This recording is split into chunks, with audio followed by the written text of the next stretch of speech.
السلام علیکم ورحمۃ اللہ وبرکاتہ۔ امید ہے آپ سب خیریت سے ہوں گے۔ آج ہم آپ کو زمزم کی کھدائی کا قصہ سنائیں گے۔ قصہ شروع کرنے سے پہلے آپ سب سے گزارش ہے کہ ایک بار درود پاک پڑھ لیں۔ الصلاۃ والسلام علیک یا رسول اللہ وعلی آلک واصحابک یا حبیب اللہ۔ زمزم کی کھدائی کا قصہ۔ حضرت ابراہیم علیہ السلام کے بیٹے حضرت اسماعیل علیہ السلام کے 12 بیٹے تھے۔ ان کی نسل اس قدر ہوئی کہ مکہ مکرمہ میں نہ سما سکی اور پورے حجاز میں پھیل گئی۔ ان کے ایک بیٹے کیدار کی اولاد میں عدنان ہوئے۔ عدنان کے بیٹے ماعد اور پوتے کا نام نزار تھا۔ نزار کے 4 بیٹے تھے، ان میں سے ایک کا نام مدر تھا۔ مدر کی نسل سے قریش بن مالک پیدا ہوئے، یہ فہر بن مالک بھی کہلاتے۔ قریش کی اولاد بہت ہوئی، ان کی اولاد مختلف قبیلوں میں بٹ گئی۔ ان کی اولاد سے قصی نے اقتدار حاصل کیا۔ قصی کے آگے 3 بیٹے ہوئے، ان میں سے ایک عبد مناف تھے، جن کی اگلی نسل میں ہاشم پیدا ہوئے۔ ہاشم نے مدینہ کے ایک سردار کی لڑکی سے شادی کی، ان کے ہاں ایک لڑکا پیدا ہوا، اس کا نام شیبہ رکھا گیا۔ یہ پیدا ہی ہوا تھا کہ ہاشم کا انتقال ہو گیا۔ ان کے بھائی مطلب مکہ کے حاکم ہوئے۔ ہاشم کا بیٹا مدینہ منورہ میں پرورش پاتا رہا۔ جب مطلب کو معلوم ہو گیا کہ وہ جوان ہو گیا ہے تو بھتیجوں کو لینے کے لیے خود مدینہ منورہ گئے۔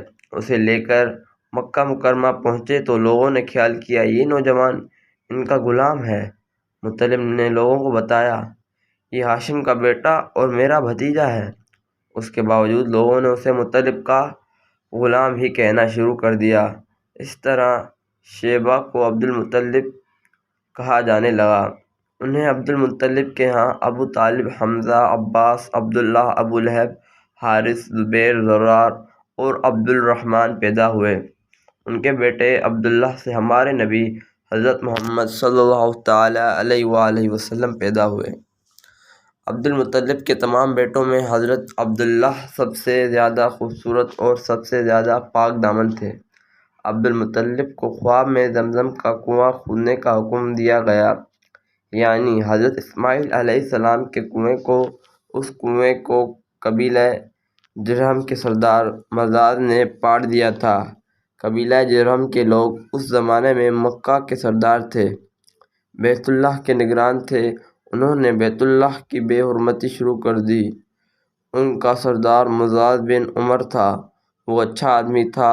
اس نے اپنے قبیلے کو سمجھایا کہ بیت اللہ کی بے حرمتی نہ کرو، مگر ان پر اثر نہ ہوا۔ جب مزاز نے دیکھا کہ ان پر کوئی اثر نہ ہوتا تو قوم کی اس کے حالت پر چھوڑ کر وہاں سے جانے کا فیصلہ کیا۔ اس نے تمام مال و دولت، تلواریں اور زرہیں وغیرہ خانہ کعبہ سے نکال کر زمزم کے کنویں میں ڈال دیں اور مٹی سے اس کو پاڑ دیا۔ کنواں اس سے پہلے ہی خشک ہو چکا تھا، اب اس کا نام و نشان مٹ گیا۔ مدتوں یہ کنواں بند پڑا رہا۔ اس کے بعد بنو خزاع نے بنو جرہم کو وہاں سے مار بھگایا۔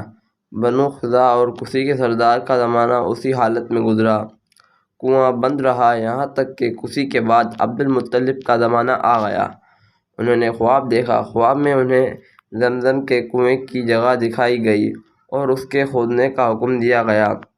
حضرت علی رضی اللہ تعالیٰ عنہ سے روایت ہے کہ عبد المطلب نے بتایا، میں حجرہ سود کے مقام پر سو رہا تھا کہ میرے پاس ایک آنے والا آیا اور اس نے مجھ سے کہا طیبہ کو کھودو۔ میں نے اس سے پوچھا طیبہ کیا، مگر وہ کچھ بتائے بغیر چلا گیا۔ دوسری طرف رات پھر خواب میں وہی شخص آیا، کہنے لگا براہ کو کھودو۔ میں نے پوچھا براہ کیا ہے، وہ کچھ بتائے بغیر چلا گیا۔ تیسری رات میں اپنے بستر پر سو رہا تھا کہ پھر وہ شخص خواب میں آیا، اس نے کہا مظنونہ کو کھودو۔ میں نے پوچھا مظنونہ کیا ہے، وہ بتائے بغیر چلا گیا۔ اس سے اگلی رات میں پھر بستر پر سو رہا تھا کہ وہی شخص پھر آیا اور بولا زمزم کو کھودو۔ میں نے اس سے پوچھا زمزم کیا ہے؟ اس بار اس نے کہا زمزم وہ ہے جس کا پانی کبھی ختم نہیں ہوتا، جو حاجیوں کے بڑے بڑے مجمع کو سیراب کرتا ہے۔ عبدالمطلب کہتے ہیں میں نے اس سے پوچھا یہ کنواں کس جگہ ہے؟ اس نے بتایا جہاں گندگی اور خون پڑا ہے اور کوا ٹھونگے مار رہا ہے۔ دوسرے دن عبدالمطلب اپنے بیٹے حارث کے ساتھ وہاں گئے اور اس وقت ان کے ہاں یہی ایک لڑکا تھا۔ انہوں نے دیکھا وہاں گندگی اور خون پڑا تھا اور ایک کوا ٹھونگے مار رہا تھا۔ اس جگہ کے دونوں طرف بت موجود تھے اور یہ گندگی اور خون دراصل ان بتوں پر قربان کیے گئے جانور کا تھا۔ پوری نشانی مل گئی تو عبدالمطلب کدال لے آئے اور کھدائی کے لیے تیار ہو گئے، لیکن اس وقت قریش وہاں آ پہنچا۔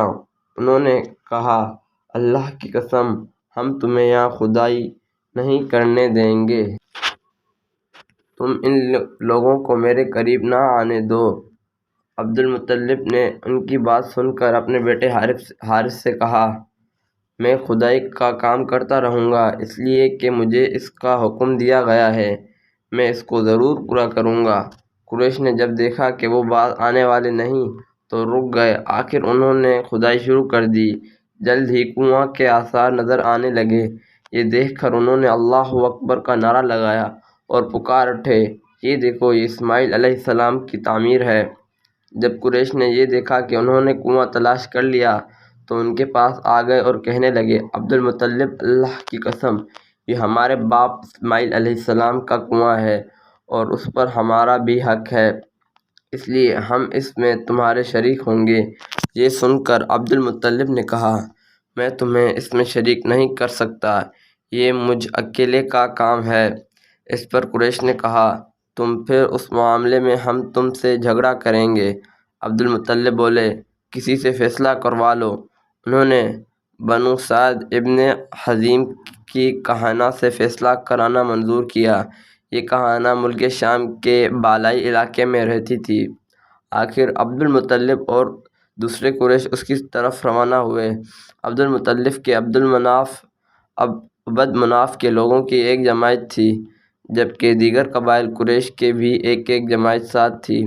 اس زمانے میں ملک حجاز اور شام کے درمیان ایک بیاباں میدان تھا، وہاں کہیں پانی نہیں تھا۔ اس میدان میں ان کا پانی ختم ہو گیا، سب لوگ پیاس سے بے حال ہو گئے، یہاں تک کہ انہیں اپنی موت کا یقین ہو گیا۔ انہوں نے قریش کے دوسرے لوگوں سے پانی منگایا لیکن انہوں نے پانی دینے سے انکار کر دیا۔ اب انہوں نے ادھر ادھر پانی تلاش کرنے کا ارادہ کیا۔ عبدالمطلب اٹھ کر اپنی سواری کے پاس آئے، جوں ہی ان کی سواری اٹھی اس کے پاؤں کے نیچے سے پانی کا چشمہ ابل پڑا۔ انہوں نے پانی کو دیکھ کر اللہ اکبر کا نعرہ لگایا، پھر عبدالمطلب سواری سے اتر آئے۔ سب نے خوب سیر ہو کر پانی پیا اور اپنے مشکیزیں بھر لیے۔ اب انہوں نے قریش کی دوسری جماعت سے کہا آؤ تم بھی سیر ہو کر پانی لے لو۔ اب وہ بھی آئے اور خوب پانی پیا۔ پانی پینے کے بعد وہ بولے اللہ کی قسم اے عبدالمطلب یہ تو تمہارا حق میں فیصلہ ہو گیا ہے، اب ہم زمزم کے بارے میں تم سے کبھی جھگڑا نہیں کریں گے۔ جس ذات نے تمہیں اس بیاباں میں سیراب کر دیا وہی ذات تمہیں زمزم سے بھی سیراب کرے گا، اس لیے ہمیں یہیں سے واپس چلنا ہوگا۔ اسی طرح قریش نے جان لیا کہ اللہ تعالیٰ عبدالمطلب پر مہربان ہے، لہٰذا ان سے جھگڑا بے سود ہے اور کہانہ کے پاس جانے کا کوئی فائدہ نہیں۔ چنانچہ سب لوگ واپس لوٹے۔ واپس آ کر عبدالمطلب نے پھر کنویں کی کھدائی شروع کر دی۔ ابھی تھوڑی سی کھدائی کی ہوگی کہ مال دولت تلواریں اور زرہیں نکل آئیں، اس میں سونا اور چاندی وغیرہ بھی تھے۔ یہ مال و دولت دیکھ کر قریش کے لوگوں کو لالچ نے آ گھیرا۔ انہوں نے عبدالمطلب سے کہا عبدالمطلب اس میں ہمارا بھی حصہ ہے۔ ان کی بات سن کر عبدالمطلب نے کہا نہیں، اس میں تمہارا کوئی حصہ نہیں، تمہیں انصاف کا طریقہ اختیار کرنا ہوگا۔ آؤ پانسوں کے تیروں سے کرا ڈالیں۔ انہوں نے ایسا کرنا منظور کر لیا۔ 2 تیر کعبے کے نام سے رکھے گئے، 2 عبد المطلب کے اور 2 قریش کے باقی لوگوں کے نام کے پاسا پھینکا گیا تو مال اور دولت کعبہ کے نام نکلا، تلواریں اور زرہیں عبد المطلب کے نام، اور قریشوں کے نام کے جو تیر تھے وہ کسی چیز پر نہ نکلے۔ اس طرح فیصلہ ہو گیا۔ عبد المطلب نے کعبے کے دروازے کو سونے سے سجا دیا۔ زمزم کی کھدائی سے پہلے عبد المطلب نے دعا مانگی تھی کہ اے اللہ، اس کی کھدائی کو مجھ پر آسان کر دے، میں اپنا ایک بیٹا تیرے راستے میں ذبح کروں گا۔